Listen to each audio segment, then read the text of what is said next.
Shalom Bapak Ibu Saudara yang dikasihi Tuhan, senang sekali saya dapat kembali menyapa Bapak Ibu Saudara dalam program Dahsyat Firman-Nya.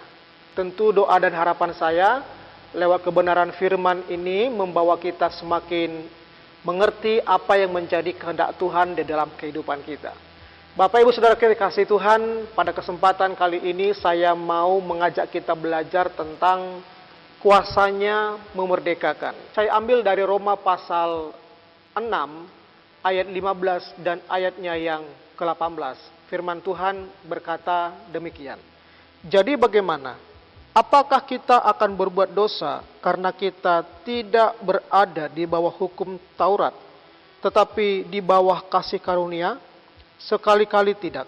Kamu telah dimerdekakan dari dosa dan menjadi hamba kebenaran. Bapak Ibu Saudara yang dikasihi Tuhan, menurut Kamus Besar Bahasa Indonesia, kata memerdekakan artinya menjadikan merdeka, membebaskan, melepaskan dari penjajahan, memberikan kebebasan.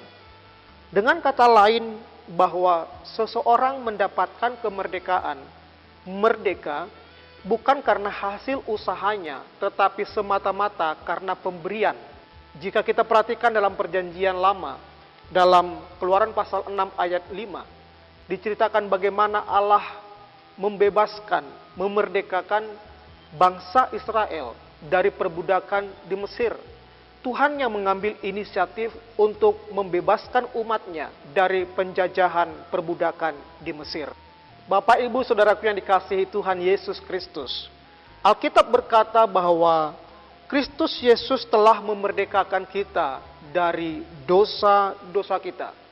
Galatia pasal 5 ayat 1 firman Tuhan berkata, supaya kita sungguh-sungguh merdeka, Kristus telah memerdekakan kita. Dari kebenaran firman Tuhan ini kita dapat simpulkan bahwa kemerdekaan kita dari dosa bukan karena usaha kita, tetapi semata-mata karena karya Yesus Kristus yang telah membebaskan kita, yang telah memerdekakan kita dari dosa-dosa kita. Meskipun Yesus telah memerdekakan kita atau membebaskan kita dari dosa, namun sebagai orang yang telah dimerdekakan oleh Yesus, kita tidak bisa hidup semaunya. Kita tidak bisa hidup sesuka hati untuk melakukan dosa. Hal inilah yang disampaikan oleh Rasul Paulus kepada jemaat Tuhan di Roma. Meskipun mereka telah dimerdekakan oleh karena kasih karunia Tuhan, tetapi mereka tidak dapat hidup semaunya.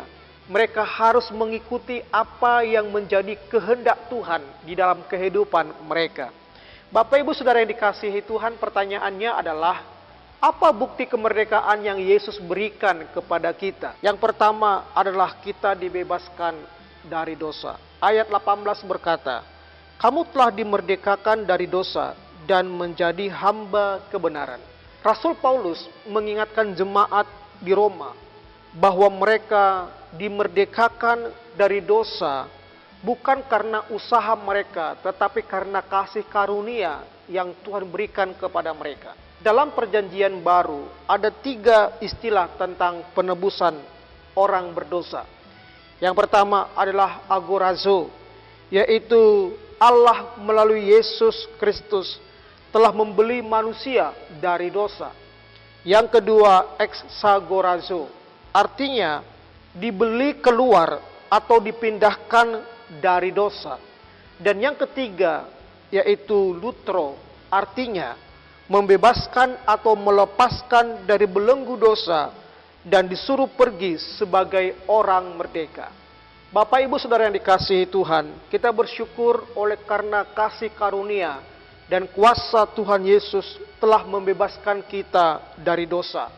Itu sebabnya jangan lagi mau diperhamba oleh dosa. Mari kita berdiri teguh dan jangan lagi mau diperhamba oleh dosa. Hal yang kedua, bukti kemerdekaan yang Yesus berikan kepada kita, yang kedua yaitu kita dijadikan hamba kebenaran. Dalam ayatnya yang ke-18, firman Tuhan berkata, kamu telah dimerdekakan dari dosa dan menjadi hamba kebenaran. Setelah dibebaskan dari dosa, Paulus juga mendorong agar jemaat menghasilkan buah kebenaran di dalam kehidupannya. Dalam Roma pasal 6 ayat 15 sampai 23, kata kebenaran ditulis sebanyak 4 kali. Artinya, Paulus sedang mendorong jemaat Tuhan pada waktu itu agar mereka hidup di dalam kebenaran sebagai bentuk bahwa mereka telah dimerdekakan oleh Yesus Kristus. Mereka harus menunjukkan buah kemerdekaan itu dengan hidup dalam kebenaran. Kata kebenaran dalam bahasa Yunaninya adalah dikaiosune, yaitu kebajikan, kebenaran, dan keadilan. Paulus meminta agar jemaat Tuhan hidup dalam kebajikan, hidup dalam kebenaran, dan juga hidup di dalam keadilan. Bapak Ibu Saudara yang dikasihi Tuhan, baik belum tentu benar, benar sudah pasti baik. Ada banyak orang menghalalkan segala macam cara dengan alasan kebaikan, tetapi mereka melanggar kebenaran. Salah satu contoh misalnya, ada banyak orang mentolerir untuk berbohong untuk kebaikan. Tetapi yang namanya bohong, tetaplah salah dan tidak benar di hadapan Tuhan. Itu sebabnya Bapak Ibu Saudara yang dikasihi Tuhan, sebagai orang yang telah dimerdekakan oleh Yesus Kristus, kita harus menunjukkan hidup benar di dalam kehidupan kita, di dalam bisnis kita, di dalam pekerjaan kita, di dalam relasi kita, di dalam pelayanan kita, dimanapun kita berada, kita harus menunjukkan hidup di dalam kebenaran. Yang ketiga, bukti kemerdekaan yang Yesus berikan kepada kita, yaitu kita dijadikan hamba Allah. Ayat 22 berkata, tetapi sekarang setelah kamu dimerdekakan dari dosa dan setelah kamu menjadi hamba Allah, kamu beroleh buah yang membawa kamu kepada pengudusan dan sebagai kesudahannya ialah hidup yang kekal.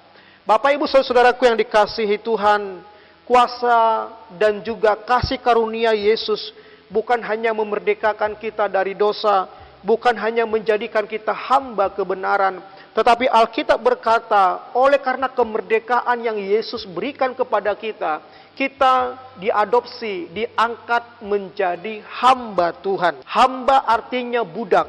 Seorang budak ataupun hamba wajib mengabdi secara total kepada tuannya. Dengan kata lain, Paulus mengingatkan jemaat Tuhan di Roma agar mereka sadar tentang identitas mereka yang baru di dalam Tuhan, bahwa Yesus sudah menebus mereka, memerdekakan mereka dari penghambaan dosa, dan sekarang mereka menjadi hamba Tuhan, menjadi milik Tuhan, dan sepenuhnya mengabdi secara total untuk kepentingan Tuhan.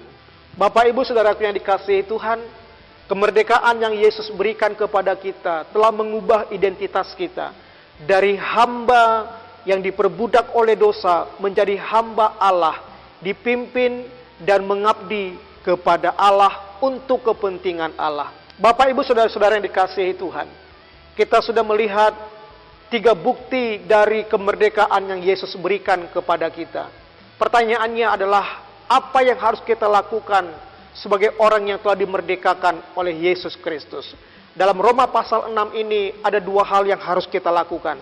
Yang pertama, kita harus taat pada perintah Tuhan dengan segenap hati kita. Dalam ayat 17 berkata, tetapi syukurlah kepada Allah, dahulu memang kamu hamba dosa, tetapi sekarang kamu dengan segenap hati telah mentaati pengajaran yang telah diteruskan kepada kamu. Paulus bersyukur kepada Tuhan karena jemaat pada waktu itu, mereka mentaati perintah-perintah Tuhan dengan segenap hati mereka. Itu sebabnya sebagai anak Tuhan yang telah dimerdekakan, mari kita mentaati kebenaran firman Tuhan dengan segenap hati kita. Kita mentaati semua kehendak Tuhan dalam kehidupan kita. Yang kedua, yang harus kita lakukan sebagai orang yang telah dimerdekakan oleh Yesus, yaitu menyerahkan anggota-anggota tubuh kita menjadi hamba kebenaran.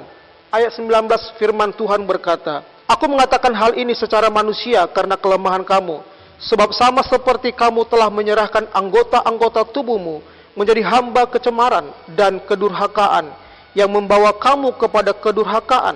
Demikian hal kamu sekarang harus menyerahkan anggota-anggota tubuhmu menjadi hamba kebenaran yang membawa kamu kepada pengudusan. Bapak Ibu Saudara yang dikasihi Tuhan, sebagai orang yang telah dimerdekakan oleh Yesus Kristus, tubuh kita bukan milik kita lagi. Kita harus mempersembahkan, menyerahkan anggota-anggota tubuh kita untuk melakukan hal-hal yang kudus di hadapan Tuhan. Karena ujung dari semuanya itu adalah hidup yang kekal. Bapak Ibu Saudara-saudara yang dikasihi Tuhan, kita dimerdekakan bukan karena usaha kita, tetapi sebenarnya karena kasih karunia Yesus Kristus. Kita dijadikan menjadi hamba kebenaran, bahkan kita diangkat menjadi hamba Allah. Itu sebabnya mari kita mentaati firman Tuhan dengan segenap hati kita dan menyerahkan anggota tubuh kita untuk hidup di dalam kekudusan, menyenangkan hati Tuhan. Kiranya firman Tuhan memberkati kita semua. Tuhan Yesus memberkati.